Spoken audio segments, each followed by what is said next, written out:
ci biir waxtaan gi.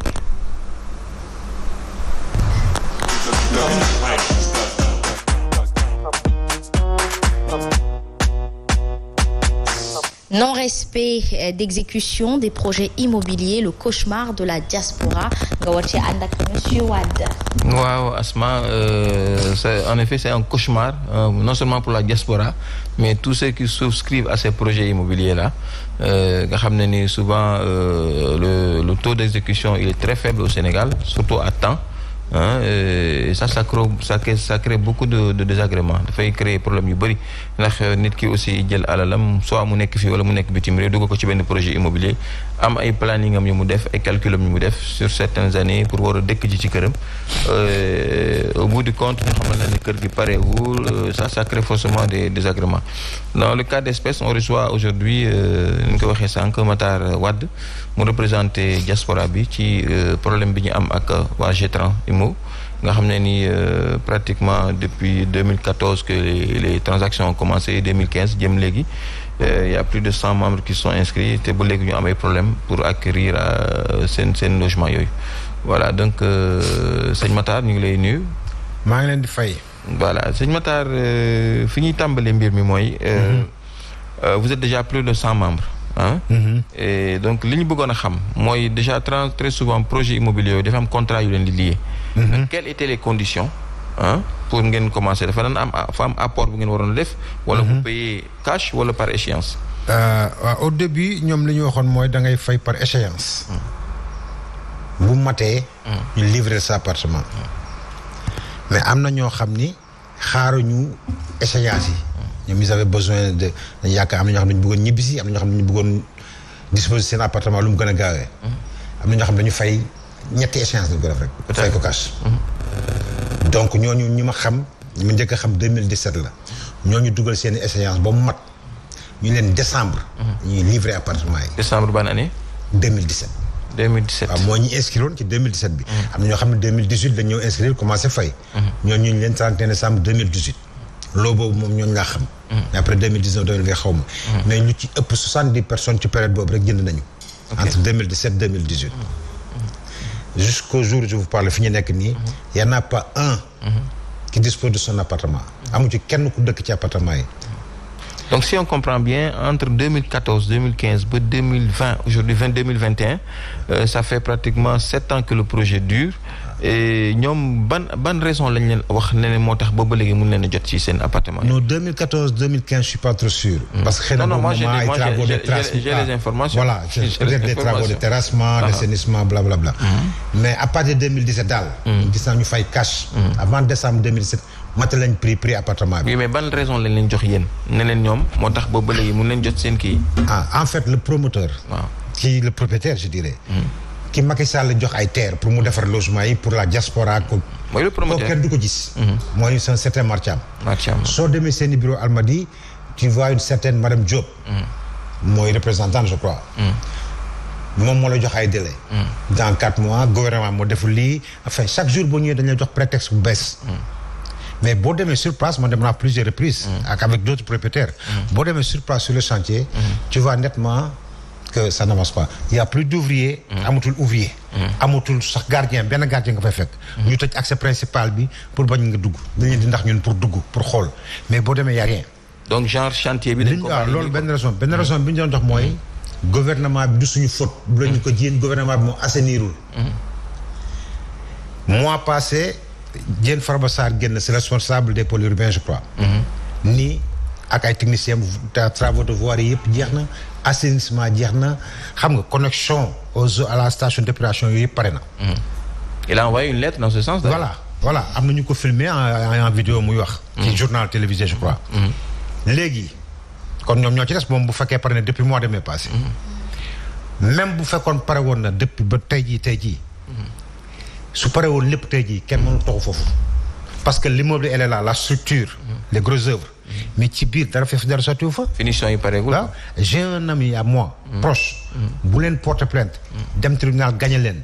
ñoom ñu def appel. suma xarit bi gagnéwaat leen. ba tribunal condamné leen à payer des dédommagements. c'est à raison de 100 000 francs par jour. ba tey commencé ñu fay ñu ngi tey astreinte comminatoire la quoi. voilà justement. ba ñu tolloo foofu ñoom dañoo jaaxle ni ko léegi bon sa appartement yow dinañ ko paree. te xam nga. ñu ngi jox la say clé yow. jël huissier pour mu ñëw constater que ni pare na. mais su ma wàññi leen mais yéen da ngeen ma yëpp. àll bi yëpp benn appartement doo nga pare fi. aw ma courant aw ma ndox. lii mooy état d'avancement travaux yi en ce moment. Merci beaucoup. non y a des immeubles sax yoo xam ne jóg na ba ñu peinture ko. ba ñu peinture. pour dire vrai. ok peinture nañ ko mais à l'intérieur. y a rien. ok ils ont commencé le carrelage. les cadres. menuiserie en bois. placard yi pareegul. le sol escalier yi pareegul. finition yi moo des. mënoo fa dëkk. l'interlocuteur au fait au début ils étaient aux Almadies. temps yi passé tox nañ fii ci station Elton bu Mermoz. derrière la station Elton. il y a 2 semaines def nañ benn mouvement suñu jarbaat yeeg suñu mag ñi fi nekk. parce que la majeure partie des propriétaires sont en Europe en Amérique. nekkuñu fi. seen i njaboot ñoo ñëw def ay pancarte dox dem ba ci buntu bureau ba. di réclamer waaw. bi ñu ñëwee ñoom moo def waa Chetran dañu tëj seen i bureau. tout à fait mooy manifestation bi ñu gisoon sànq. bi ñu mënoon sànq léegi dañuy tëj seen i bureau. personne mais xale yi taxaw nañ ci biti. ak ñeneen ak yenn certains propriétaires. wax seen i doléance dem ñibbi pacifiquement. mais fi mu nekk nii yow amoo xam nga koy waxal. au début au bureau tu da nga fa doon dem na fekk beaucoup de personnes. peut-être 10 ou plus. mais fi ñu tox nii. mel ni madame Diop. nga fay gis ngay mën a mooy seen interlocutrice te léeg-léeg du bëgg a jël téléphone bi. mais le promoteur il est où jusque-là il n'a pas encore montré signe de vie. Marcham c'est lui le responsable. mënoo ko gis doo wax ak moom. te moom le président Macky Sall leur avait facilité l'accès aux hectares de Diamniadio. pour seen projet. kon site bi Diamniadio la nekk. Diamniadio la les immeubles multicolores là. ok booy dem boo nekk sa droite. di nga ci da nga koy gis. waaw Macky Sall di xool promoteur yi nga xam ni seen capacité financière mën na ko. mu jox leen ko. daanaka may la defe naa sax ca chargé leen fayuñu. tout à fait ñu promettre ko dañuy liggéey. depuis 2017. ñoo ngi bientôt septembre 2021. livré wul benn appartement. entre temps. Sénégandia yi nga xam ne étranger lañu. 2 ans après jël nañ fa ay hectares. defar nañ ba pare ba jaay ba nit ñi dëkk nañu c'est une belle cité maintenant foofu. tout à fait. xam nga où est le problème. est-ce que aujourd'hui le promoteur n'est pas confronté à des problèmes financiers d'autant plus que état bi bind na lettre xamal leen ne excuse bi ñu leen joxoon yéen. ne leen ay problème d'assainissement la ce qui fait moi je suis très d'accord sur ça parce que assainissement moom. gis nga problème yi mu créé ci inondation yi. donc un promoteur forcément il doit s'acquitter. mai 2021. oui mai 2008. je sais plus je crois que c'est mai 2021 je crois. oui mais dafa am ay étapes ci pare bi parce que promoteur bi. moom moo war a def déjà son plan d'assainissement. ba pare léegi mu des raccordage bi au niveau du réseau national avec la SONES. SONES war a ñëw def expertise. valider ko. su ko ONAS validé wul. mais duñu mën a valider aussi moom kii am est-ce que dans ce sens dans le cas d'espèce ONAS validé na ne waa ji réseau d'assainissement bi mu def baax na. ok mais xam nga booy def chantier yu mel noonu. dafay am ay études. yow gouvernement bi di nga gouvernement bi jox n'importe qui. tout à fait daf lay jox selon sa capacité financière d'abord mais selon ses techniciens yéen a xam zone yi ngeen di aménager pour un schéma directeur bien défini. tout à fait da nga parce que kuy def projet mel nii am nga ingénieur. tout à fait am ngay maître d'œuvre am ngay technicien. donc xam nga yow. nature sol bi. xam nga dar branchement yi noo ko defee xam nga sa voirie yi noo koy tracé. ça c'est pas le rôle du gouvernement. le rôle du gouvernement mooy defar assainissement bu mag. voirie yu baax.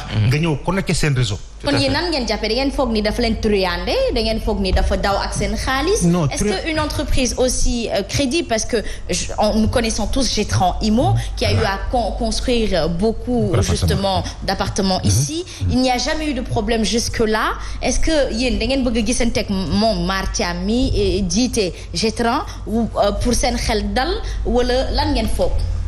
déjà mënoo ko gis. Madame Diop mi koy reprendre sax pour nga c'est difficile parce que dañu daw nit ñi. parce qu'ils ont donné tellement de prétextes. que ils sont à court de prétextes. xamatul lu ñuy wax.